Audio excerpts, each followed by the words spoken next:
garden friends, I'm Tiffany and welcome to my channel. Today I'm going to teach you how to pinch the tops of your zinnias. So you wait till they have a couple sets of true leaves, and you want to do this when they're fairly young, because if you wait till they're too tall and then pinch, then the reason for pinching is not going to be as effective. So I made a rough sketch to give you an example of what it would look like if you didn't pinch and if you did pinch.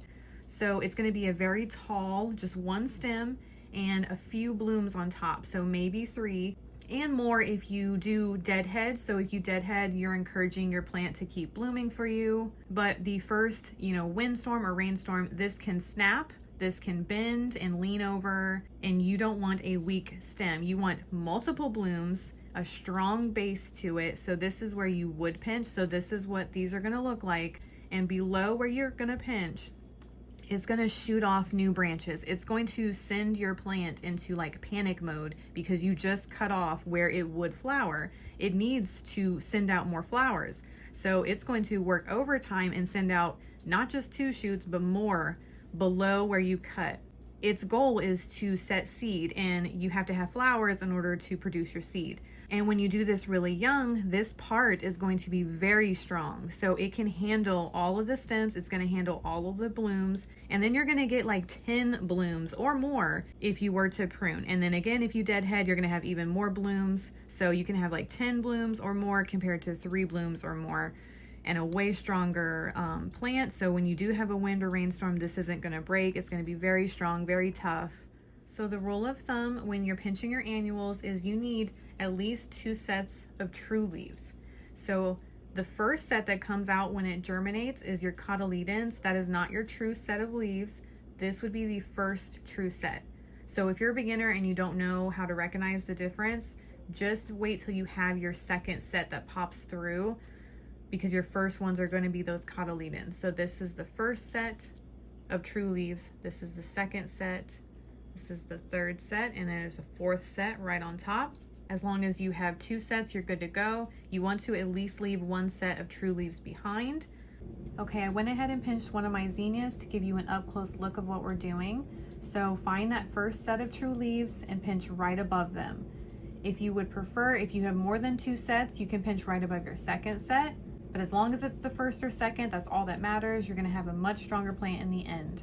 And then you can save your tops. So put this directly in water, change out that water every few days, make sure it's fresh. You can also plant this in soil and just keep that watered in, and then you will have free plants. If you don't need extra plants, you can still do that. You can even put it in water, just give them away and let them handle putting them in soil and growing them on. And just keep in mind that these will get set back with their bloom time as well, because you just disturbed it. Now its focus is going to be putting on roots. So when your original zinnias are getting a little bit tired, a little bit older, these are going to be in their prime and looking gorgeous outside. So you'll have a little succession of blooming, which is perfect. It's a win-win. So that's what we're doing. That's what we're aiming for.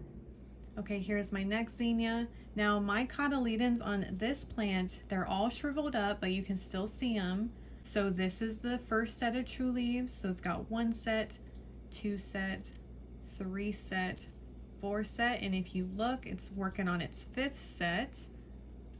So I'm going to pinch right above the first set. And if you would like to use pruners, just make sure that they're sterilized, or scissors. And you're going to do the same thing just as if you were to use your nails. So go right above that set and pinch. And then you can put this in water. Now what I would do is I'd remove these leaves and then put it in water or put it in soil. Okay, so here's my next one. And as you can see, those cotyledons are dried up. So just find those, and then you can find your first set of true leaves. So it's got 1, 2, 3, and 4 set of true leaves. So I'm going to take my pruners, follow the stem down to the first set, pinch right above it. So that's all that we're doing. Now I'm going to prune all of my zinnias and show you what they look like in the end.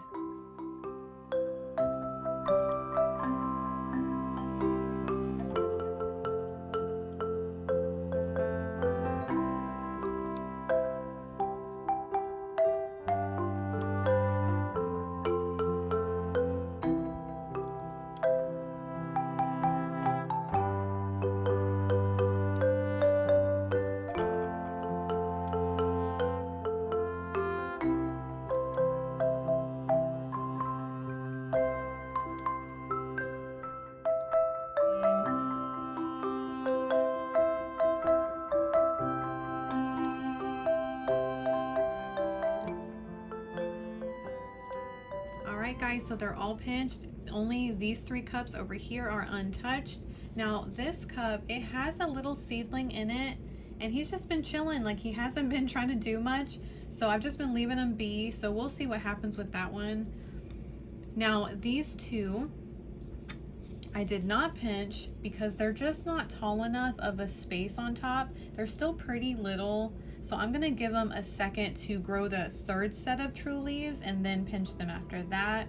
So I will wait on these, but the rest of them are pinched. They are ready to go. They're gonna recharge, send out that new growth, work on that strong stem. Don't be afraid to take them down to that 1st set of true leaves. They will thank you in the end. So I will keep you updated on all of these, and have fun pinching your zinnias. Bye, garden friends.